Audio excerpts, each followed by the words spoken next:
जय हिंद दोस्तों, आप सभी का हमारे यूट्यूब चैनल विद्यालय एजुकेशन में स्वागत है। मैं सचिन आज आप सभी के लिए बिहार स्पेशल में मध्यकालीन बिहार का इतिहास पढ़ाएंगे और ये आपका बिहार स्पेशल का 5वां चैप्टर होगा।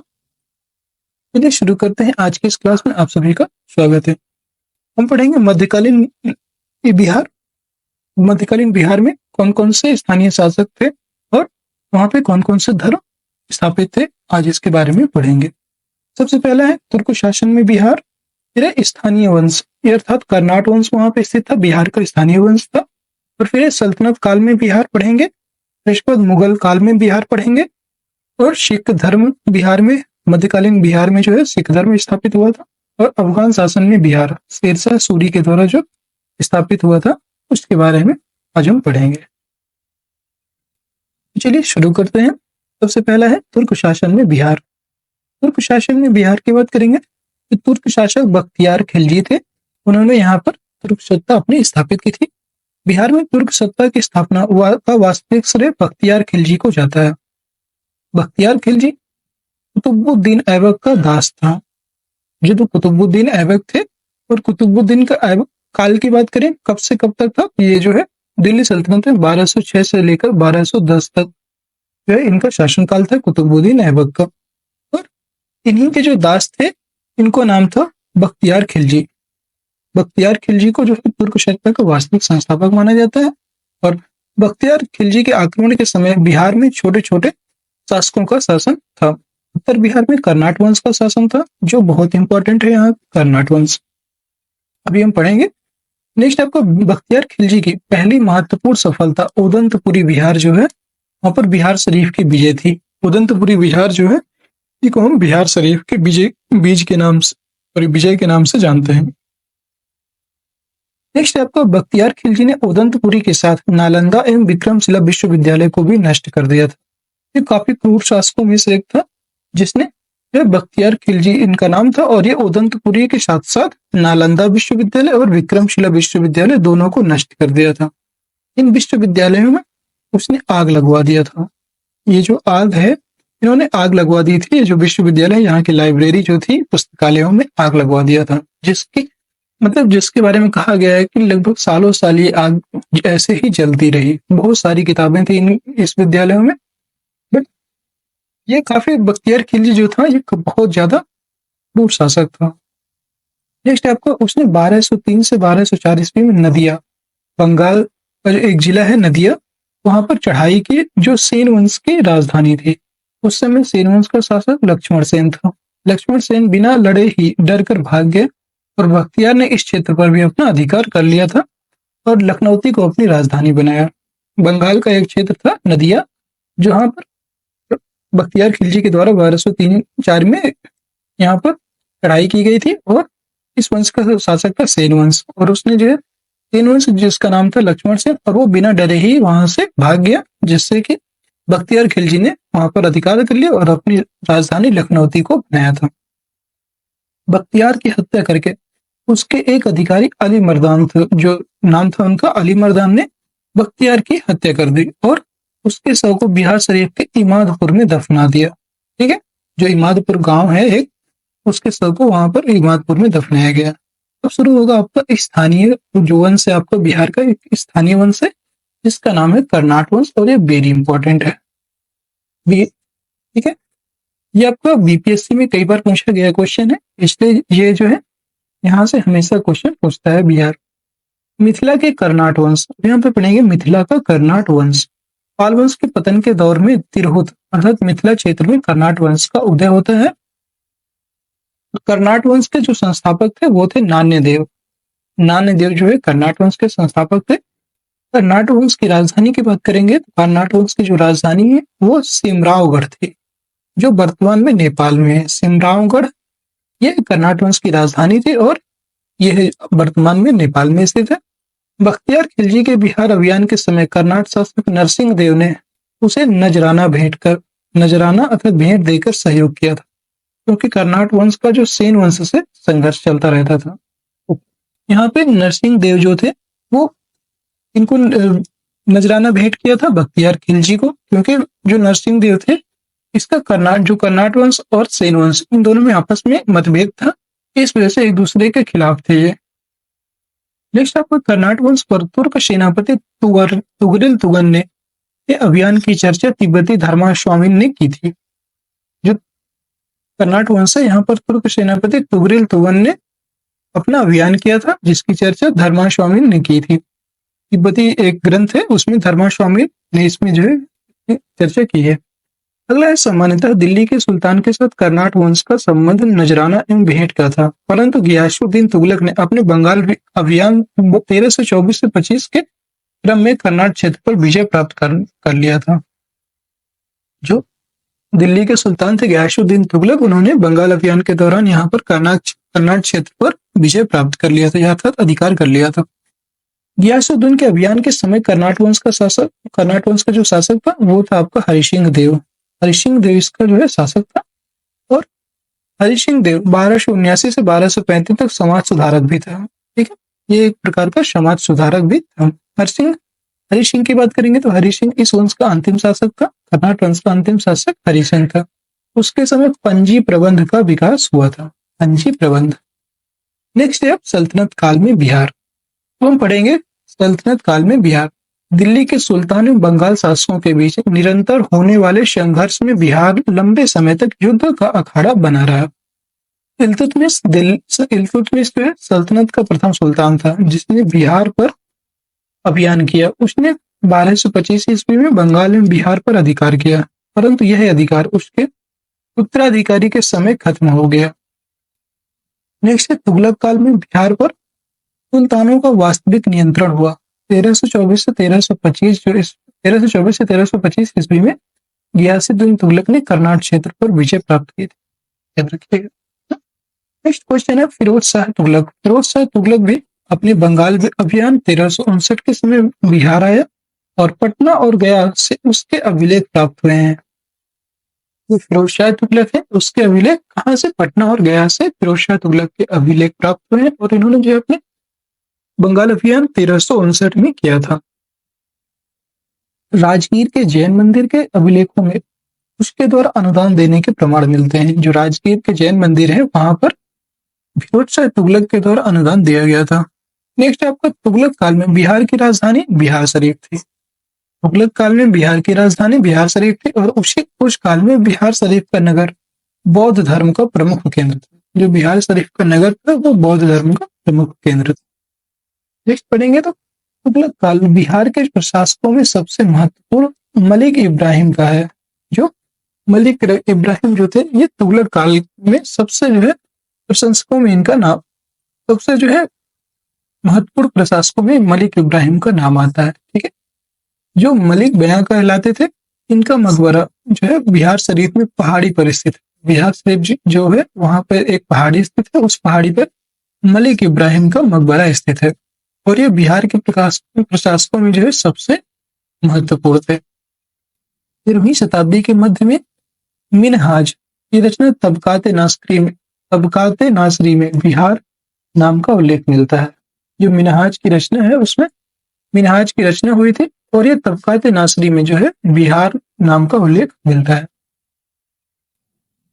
जो मिनहाज नामक लेखक है, उन्होंने अपनी तबकाते नासरी में बिहार नाम का उल्लेख किया है। ये बहुत ही इंपॉर्टेंट पॉइंट। ठीक, अगर आपसे पूछ लेता है कि मध्यकालीन इतिहास में हमें कहाँ पर बिहार शब्द का उल्लेख मिलता है, वो है आपका मिनहाज की रचित तबकाते नासरी। नेक्स्ट क्वेश्चन है आपका, अफगान शासन में बिहार। अब हम पढ़ेंगे अफगान शासन में बिहार। सिकंदर लोदी ने 1495 से 1496 ईस्वी में दरिया खान वहानी को बिहार में प्रशासक राज्यपाल नियुक्त किया। इब्राहिम लोदी की मृत्यु के बाद दरिया खान वहानी का पुत्र बहार खान वहानी ने स्वतंत्र सत्ता की घोषणा कर दी। दूसरी ओर अफगान शासक महमूद लोदी बाबर से बचने के लिए बिहार आ गया। बाबर ने 1529 ईस्वी में घाघरा के युद्ध में बिहार के इन अफगानों को पराजित कर दिया था, और घाघरा के युद्ध के बाद बिहार में शेर शाह के नेतृत्व में पुनः अफगानों का उदय हुआ था। इस तरह जो है अफगान शासन बिहार में चला। ठीक है, नेक्स्ट क्वेश्चन है शेरशाह सूरी। तो हम पढ़ेंगे आपका नेक्स्ट टॉपिक आपका शेरशाह सूरी से पढ़ेंगे। तो शेरशाह सूरी का जन्म ये आपका बिहार के हिसाब से बिहार में जो है बहुत ही महत्वपूर्ण है। इम्पोर्टेंट है बिहार के लिए शेरशाह सूरी। शेरशाह सूरी का जन्म जो है 1486 ईस्वी में हुआ था और उनके पिता का नाम हसन खां था जो सासाराम के जागीर थे। ये बिहार से ही मूलतः थे। और शेरशाह के बचपन का नाम क्या था? फरीद खां। शेरशाह के बचपन का नाम फरीद खां था और बहार खान नूहानी जो थे उन्होंने फरीद खां को शेर खां की उपाधि दी थी। बहार खान नूहानी ने फरीद खां को शेर खां की उपाधि दी थी जिससे इनका नाम पड़ गया शेरशाह सूरी। शेर खां ने नूहानियों के पतन के बाद बहार खां की विधवा दूदू बेगम से विवाह कर लिया। जो बहार खां नूहानी थे उनकी विधवा थी दूदू बेगम, उससे विवाह करके बिहार क्षेत्र को अपने अधीन कर लिया था। शेर खां ने 1534 ईस्वी में सूरजगढ़ की लड़ाई में बंगाल को पराजित कर उस पर अधिकार कर लिया था। 1539 ईस्वी में चौसा के युद्ध में हुमायूं को पराजित करके शेरशाह की उपाधि धारण की। 1539 में चौसा का युद्ध हुआ था, उसमें शेरशाह ने हुमायूं को पराजित कर लिया और उसके पश्चात शेरशाह की उपाधि धारण की। 1540 में कन्नौज बेलग्राम का युद्ध, ये आपसे बहुत ज्यादा पूछे जाते हैं, इनका क्रम पूछा जाता है। चौसा का युद्ध, कन्नौज या बेलग्राम का युद्ध, इनका आपका क्रम पूछता है बार बार। याद रखिएगा, चौसा का युद्ध 1539 में हुमायूं को पराजित किया था शेरशाह सूरी ने और 1540 ईस्वी में कन्नौज बेलग्राम का युद्ध हुआ था और इसमें जो है हुमायूं को इसमें भी पराजित कर उसने सूरवंश की स्थापना की। दिल्ली में सूरवंश की स्थापना की शेरशाह सूरी ने। अगला है 1541। 1541 में शेरशाह ने पटना का दुर्ग बनवाया था, पटना का किला। इस नगर को बिहार की राजधानी बनाया और इसका वर्णन अब्दुल्लाह के तारीख दाऊदी में मिलता है। जो पटना का दुर्ग बनवाया था 1541 ईस्वी में शेरशाह के द्वारा बनवाया गया था और इसका उल्लेख की बात करेंगे तो वो अब्दुल्लाह के तारीख दाऊदी में इसका प्रमाण मिलता है।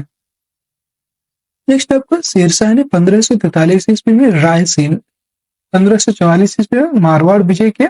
देखो 1543 में रायसेन, 1544 में शेरशाह ने 1543 में रायसेन और 1544 में मारवाड़ विजय, दो विजय इसकी बहुत महत्वपूर्ण है। और 1539 में चौसा का युद्ध, 1540 में कन्नौज बेलग्राम का युद्ध, ये सभी जितने भी युद्ध इसने किए सारे के सारे इसने युद्ध जीते थे, याद रखिएगा। 1545 ईस्वी में कलिंजर अभियान में गोला फटने से वह घायल हो गया और उसकी मृत्यु हो गई थी। 1545 जो लास्ट युद्ध है उसमें वो क्या हुआ था, कलिंजर अभियान हुआ था और उसमें वो घायल हो गया थे क्योंकि वहां पे गोला फट गया था जिससे शेरशाह सूरी घायल हो गए और उनकी मृत्यु हो गई।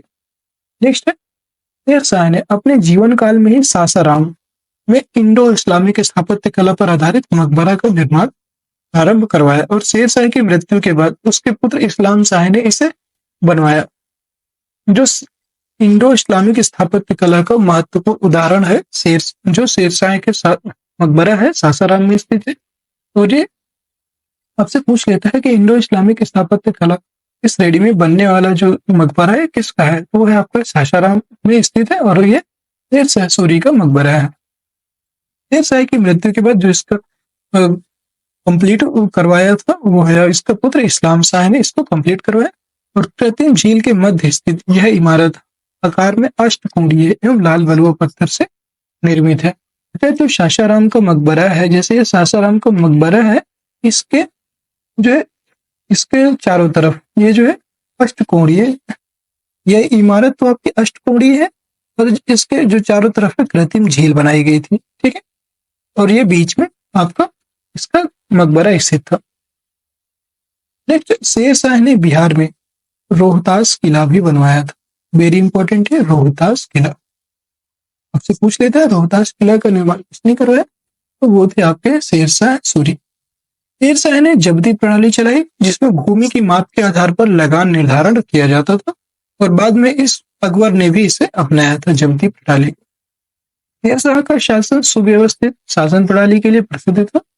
उसने संचार व्यवस्था, डाक व्यवस्था, सैन्य व्यवस्था, राजस्व व्यवस्था में व्यापक सुधार किए थे। शेरशाह सूरी के द्वारा अगर आपसे पूछता है कौन कौन सी व्यवस्थाएं चलाई गई थी, तो पहली थी उसमें संचार व्यवस्था, पहली थी, दूसरी थी डाक व्यवस्था, तीसरी थी सैन्य व्यवस्था, चौथी थी राजस्व व्यवस्था। ये चार व्यवस्थाएं शेरशाह के शासन में सुव्यवस्थित ढंग से चलाई गई थी और इसी के लिए जो है शेरशाह का शासन सुव्यवस्थित शासन के लिए प्रणाली के लिए सबसे प्रसिद्ध था। शेर शाह के बाद उसका पुत्र जलाल खां इस्लाम शाह की उपाधि के साथ गद्दी पर बैठा। जो जलाल खां उसका पुत्र था और इसने इस्लाम शाह की उपाधि के साथ गद्दी पर बैठे। बाद में सूरवंश 3 भागों में बट गया। 1535 ईस्वी में मच्छीवाड़ एवं सरहिंद के युद्ध में हुमायूं ने सिकंदर सूरी को पराजित कर सूरवंश का अंत कर दिया था। ठीक है, नेक्स्ट आपका यहाँ पे मुगल काल में बिहार। अब आपका मुगल काल पढ़ेंगे, मुगल पीरियड। शेर शाह की मृत्यु के बाद कुछ वर्षों तक सूरवंश की सत्ता बनी रही, लेकिन 1555-56 ईस्वी में मुगल राज्य की पुनः स्थापना हो गई और दिल्ली में मुगल राज्य की पुनः स्थापना के समय में जो है बिहार में ताज खां करारानी के नेतृत्व में एक अफगान राज्य का गठन हुआ। ताज खां करारानी के नेतृत्व में एक अफगान राज्य का गठन हुआ था।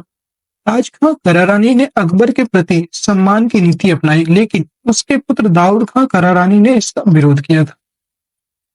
नेक्स्ट, अकबर ने उसे दंडित करने के लिए स्वयं आक्रमण किया और 1576 ईस्वी में उसने पटना को जीत लिया। दाऊद खां को पटना छोड़कर भागना पड़ा था।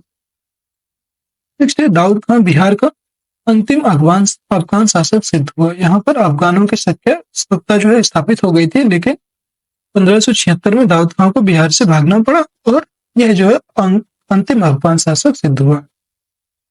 1580 ईस्वी में बिहार को मुगलों के द्वारा एक सूबा या प्रांत का दर्जा दिया गया। सूबा या प्रांत का दर्जा कब मिला था? 1580 में मिला, मुगलों के द्वारा दिया गया था। अकबर द्वारा मुनीम खां को बिहार का गवर्नर बनाया गया था। जो मुनीम खां थे उनको बिहार का गवर्नर बनाया गया और अकबर के समय जो है राजा मान सिंह को बिहार का प्रांतपति 1587 से 1594 ईस्वी तक बनाया गया। जो मान सिंह थे, राजा मान सिंह, इनको बिहार का प्रांतपति भी बनाया गया। मान सिंह के समय मुगल साम्राज्य बिहार में काफी मजबूत हो गया था। मान सिंह के समय रोहतास को बिहार की राजधानी बनाया गया। अगर ये क्वेश्चन आपसे पूछ सकता है, यहाँ पे इंपॉर्टेंट लगा सकते हो, या स्क्रीनशॉट ले सकते हो कि इसके समय रोहतास को बिहार की राजधानी बनाया गया। वो है आपका मानसिंह के समय रोहतास जो है बिहार की राजधानी रोहतास को बनाया गया था। और रोहतास का किला किसके द्वारा बनाया गया था? वो थे आपके शेषराज सूरी। ये 2 बात आपको याद रखनी है। जहांगीर के समय छोटा नागपुर के क्षेत्र पर मुगलों का अधिकार स्थापित हुआ। इस क्षेत्र से मुगलों को हीरा और सोना भी प्राप्त होता था। जहांगीर ने 1621 ईस्वी में राजकुमार परवेज को बिहार का प्रांतपति बनाया। जहांगीर ने जो है 1621 ईस्वी में राजकुमार परवेज को बिहार का प्रांतपति बनाया। इसके बाद यह पद केवल राजकुमारों को ही दिया जाने लगा था। नेक्स्ट, औरंगजेब। औरंगजेब ने अपने प्रिय पौत्र राजकुमार अजीम को 1702 ईस्वी में बिहार का प्रांतपति या सूबेदार नियुक्त किया। अजीम ने पटना का नाम अजीमाबाद कर उसका सौंदर्यीकरण कराया था। उत्तर मुगल काल के शासक फर्रुख शेर ने 1713 ईस्वी में पटना में अपना औपचारिक राज्याभिषेक कराया। वह पहला मुगल सम्राट था जिसका राज्याभिषेक बिहार में हुआ। शाह आलम द्वितीय का भी विधिवत राज्याभिषेक 1761 ईस्वी में पटना में ही हुआ था। ये आप याद रख सकते हैं। जो शाह आलम द्वितीय थे, इनका विधिवत राज्याभिषेक 1761 ईस्वी में पटना में ही हुआ था। नेक्स्ट है औरंगजेब की मृत्यु आपकी 1707 में हो जाती है। औरंगजेब की मृत्यु के पश्चात जो कमजोर होती सत्ता में बिहार बंगाल का भाग बन गया था। बिहार जो है बंगाल में ही शामिल हो गया था 1707 में जब औरंगजेब की मृत्यु हो गई। नेक्स्ट है मुर्शिद कुली खां। मुर्शिद कुली खां 1727 ईस्वी तक बिहार, बंगाल, उड़ीसा का सूबेदार रहा और उसके बाद सरफराज खां नवाब बना। अलीवर्दी खां ने गिरिया के युद्ध जो 1740 ईस्वी में गिरिया का युद्ध हुआ था, गिरिया के युद्ध में सरफराज खां को पराजित किया और बंगाल का नवाब बन गया अलीवर्दी खां। उसने मुगल सम्राट को 2 करोड़ रुपए देकर अपने पद को स्थायी बना दिया। 1756 ईस्वी में अलीवर्दी खां की मृत्यु हो तक बिहार में बंगाल व उड़ीसा के क्षेत्र पर उसका प्रत्यक्ष नियंत्रण रहा। 1756 ईस्वी तक जो है अलीवर्दी खां की मृत्यु तक बिहार, बंगाल और उड़ीसा तीनों क्षेत्र पर अलीवर्दी खां का प्रत्यक्ष नियंत्रण था। अब हम पढ़ेंगे सिख धर्म। सिख धर्म आज खत्म करेंगे। सिख धर्म और बिहार। सिख धर्म के संस्थापक गुरु नानक देव थे और उन्होंने बिहार में गया, राजगीर, पटना, मुंगेर, भागलपुर आदि की यात्रा की थी। 5 स्थान थे: गया, राजगीर, पटना, मुंगेर और भागलपुर। सिख धर्म के 9वें गुरु जो श्री तेग बहादुर भी सासाराम गया होते हुए पटना आए थे। यहाँ पे अपनी पत्नी गुजरी देवी को छोड़ गए थे, जो मां बनने वाली थी, और यहीं पटना में गुरु गोविंद सिंह का जन्म हुआ था। यहाँ से आपको 2 बातें पता चलती हैं कि सिखों के 9वें गुरु कौन थे, वो थे श्री तेग बहादुर, और सिखों के 10वें गुरु कौन थे, तो वो थे गुरु गोविंद सिंह, जिनका जन्म यहीं पर हुआ था, पटना में। सिख धर्म के 10वें एवं अंतिम गुरु गुरु गोविंद सिंह का जन्म पटना में 26 दिसंबर 1666 ईस्वी को हुआ था। 26 दिसंबर 1666 ईस्वी को हुआ था, और गुरु गोविंद सिंह 1676 ईस्वी में 10वें गुरु बने। 1699 ईस्वी में उन्होंने खालसा पंथ की स्थापना की। आपसे पूछ सकते हैं कि खालसा पंथ की स्थापना कब हुआ, किसने की थी? तो खालसा पंथ की स्थापना 1699 ईस्वी में खालसा पंथ की स्थापना गुरु गोविंद सिंह जी के द्वारा की गई थी। तख्त श्री हरमिंदर पटना साहिब। तख्त श्री हरमिंदर पटना साहिब सिख धर्म का प्रमुख तीर्थ स्थल है, और इसका निर्माण महाराजा रणजीत सिंह ने करवाया था। यह बहुत इंपॉर्टेंट है, आपसे पूछ सकता है जो तख्त साहिब श्री हरमिंदर साहिब पटना साहिब कहाँ पर स्थित है? यह आपको जो है पंजाब में स्थित है, और यह महाराजा रणजीत सिंह के द्वारा इसका निर्माण करवाया गया। तो दोस्तों, आज की क्लास यहीं पर आपके समाप्त होती है। नेक्स्ट क्लास हम अगले दिन करेंगे। तब तक के लिए जय हिंद, जय भारत। आप सब खुश रहिए, मस्त रहिए, मुस्कुराते रहिए, और ऐसे ही हमारे लिए प्यार दिखाते रहिए। जय हिंद, जय भारत।